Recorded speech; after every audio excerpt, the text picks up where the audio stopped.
This is one of the worst aspects of living with the effects of early trauma. You keep losing friends, but you don't know why.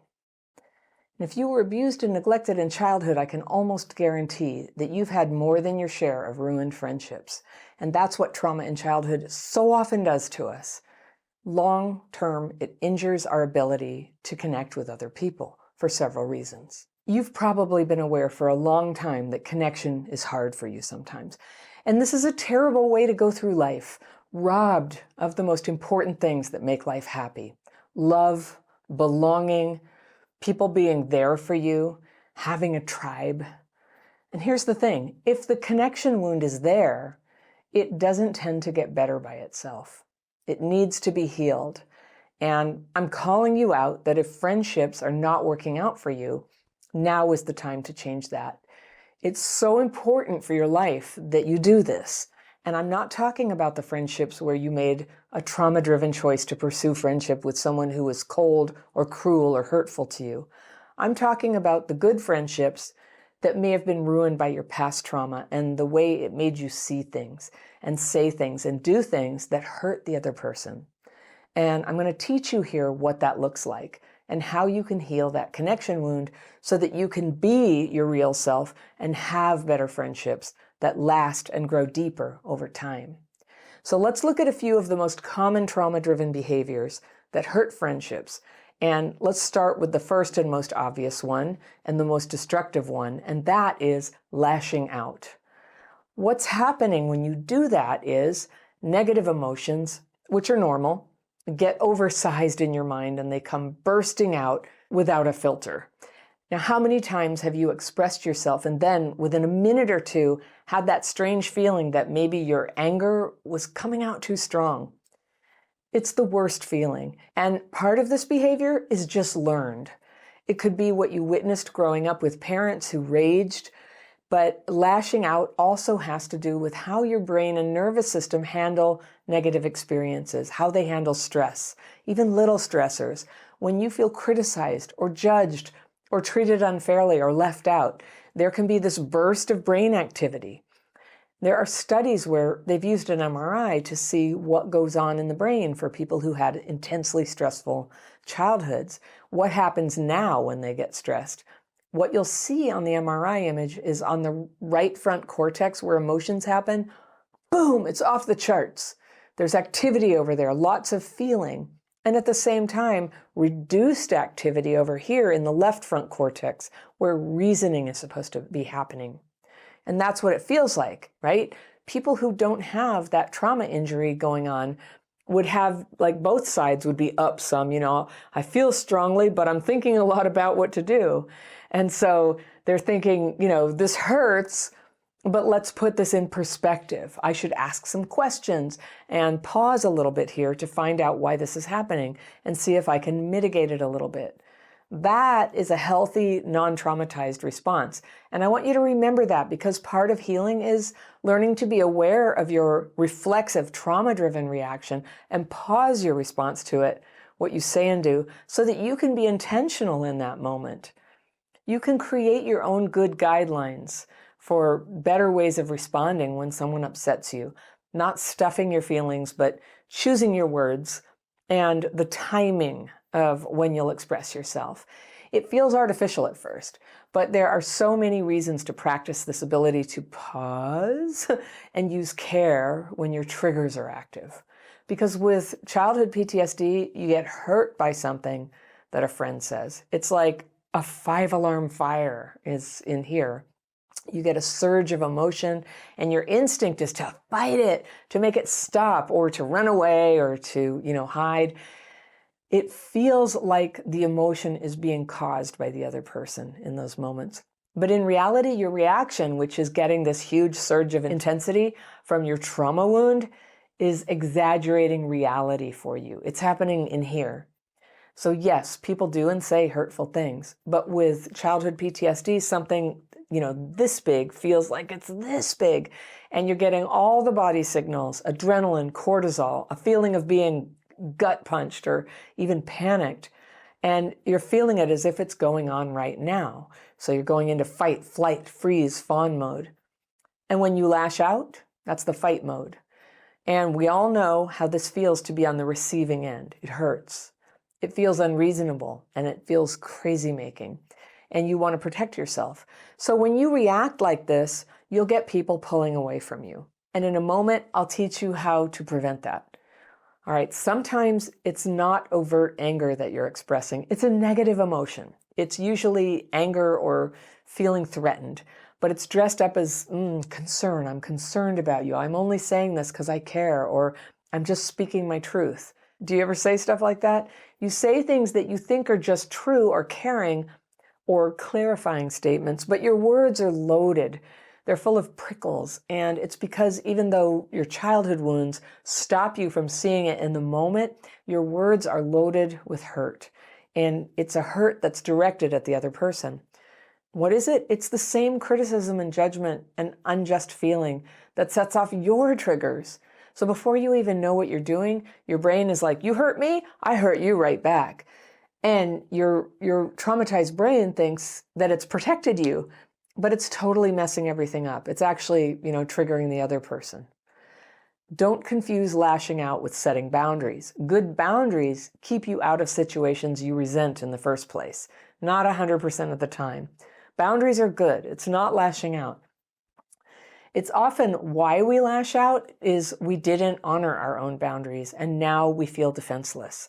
So your boundary is not just like an argument about boundaries. That's not a boundary. It's when you just know that you have it. You know it, you maybe say it, and you step away if it comes to that. That's the boundary. Instead of walking around exhausted and alienating people with conflict and drama, you're fresh, you feel good about yourself, you've avoided the drama, you are handling things beautifully, and you're ready for an actual good friendship. Doesn't that sound good? All right, another way that negative emotions come in and wreck your friendships is you abandon people. And this is that same thing where your traumatized brain is trying to protect you by shutting people out, not speaking, not responding to them, giving them the cold shoulder, all because the reaction in here is more than you can handle. And it feels like they did it to you, and maybe partly they did, but trauma wounds are characterized by that intense emotional reaction to things that is out of proportion to what's going on. That is emotional dysregulation. And I know a bunch of you are going to say, but so-and-so is a narcissist, and they were abusive to me, and I can't let them get away with it. But I'm talking about friendships here, people you want in your life. So if you're feeling a little too much emptiness where friends should be in your life, this could be one of the reasons. But let's come back to drama, because that's a friendship ruiner all by itself. Now, sometimes your anger or your defensiveness, it's not directed at the friend in front of you, it's directed at someone else, and you're having a lot of drama about it. And your trauma wounds aren't healed yet. If that's the case, it can be really hard to keep drama out of your life or to stay calm about life's ups and downs because trouble just seems to find you, and it's upsetting. And one way I've described it is trauma is like a house where all the doors and windows have nothing in them. So cold air and wind and branches and mud, they're just getting in. And there's like people you don't know over here on the sofa, and everything's a mess, and there's cows on the roof, and you don't know how any of it got in there. When drama is happening, you can hardly think of anything else. It's all you can talk about. Oh my gosh, why does this keep happening? How did the cows get on the roof? Why are there people all over the sofa? Why don't we have windows? I'm freezing. And we all know what it feels like to be around someone who's overwhelmed by their own drama. I'm saying all the cows and windows metaphorically, but that's what it's like. Just everything is out of control and you're mystified. So we know what it's like when somebody has that. You can't reach somebody who's in that state, and they're usually way too loaded up with their own stuff to care about other people. So the thing to remember is that drama is the natural byproduct when a person is out there living life, which is good, but thanks to being raised maybe in a dysfunctional family and maybe not having such a good red flag detector, drama is getting in. So when you're going through drama, how are you going to not talk about it or have bad days? It happens, and this can be healed, But just for the record, some of the people who have left your life, even though you wanted them to stay, they left because there was too much drama. I know that's true for me. The people may stick around when drama's running high, or usually other traumatized people are the ones who will stick around. Maybe they're even attracted to drama, or they feel safe around somebody who's equally kind of going up and down like that, or who have so much of their own drama they're not really aware. They're not worried about what's going on with you. Either way, it's not a good dynamic, and it's exhausting. All right, the next thing that ruins relationships. Here's a different kind of symptom that pushes friends away. And it's when you have too many rules for other people, which is a control thing about what they can and can't say and do when they're around you. And this is another thing that happens when you don't have a good understanding of what a boundary is. Like, I don't hang around with people who are drinking alcohol, for example. That could be someone's boundary. Because if that's you, it's you knowing what you need and deciding who you will and will not hang out with.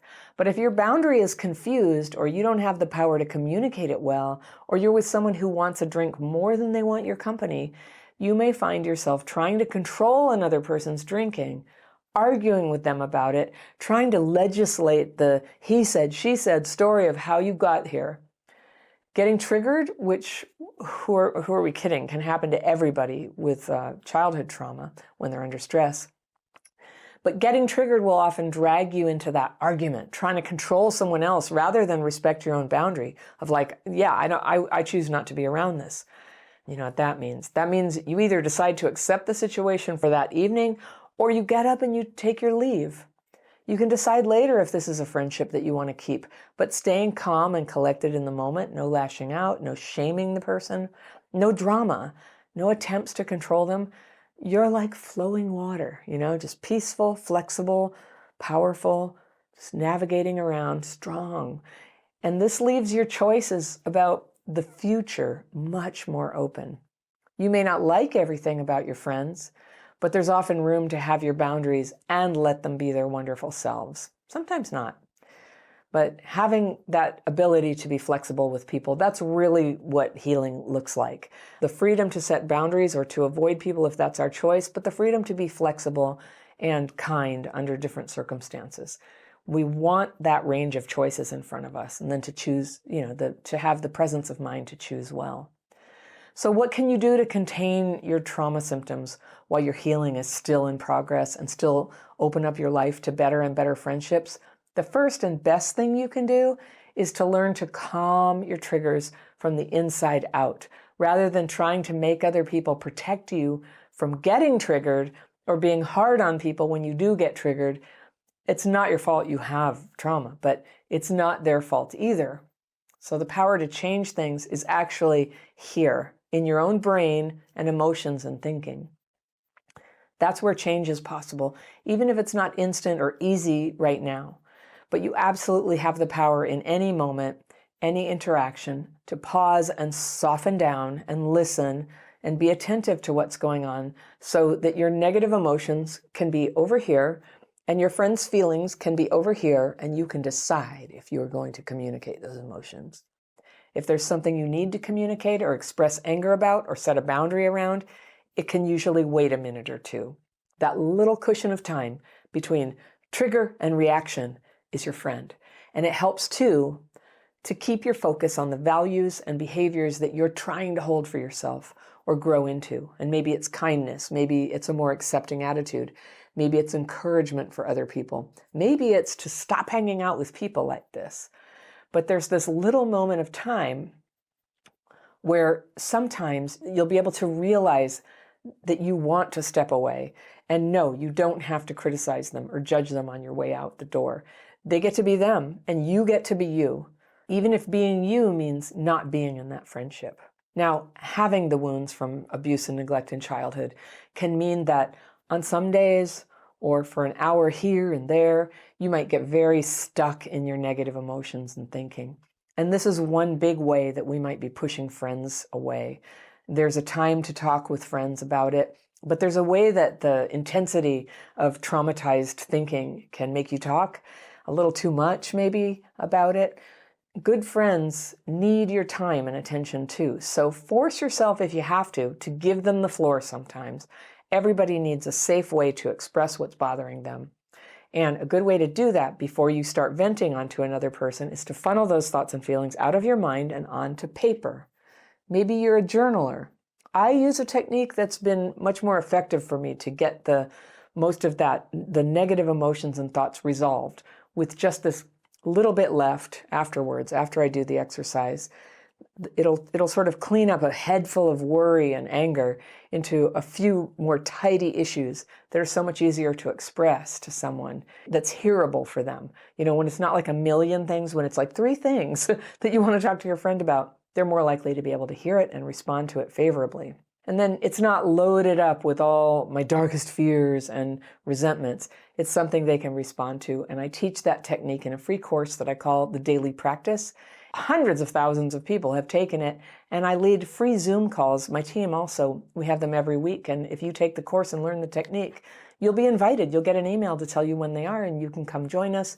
We use the writing technique, we follow it with a meditation technique, and then I take questions afterwards. I'd love it if you could come to that. So I've put a link to that right here, and you can click on that and learn the technique, and I will see you very soon.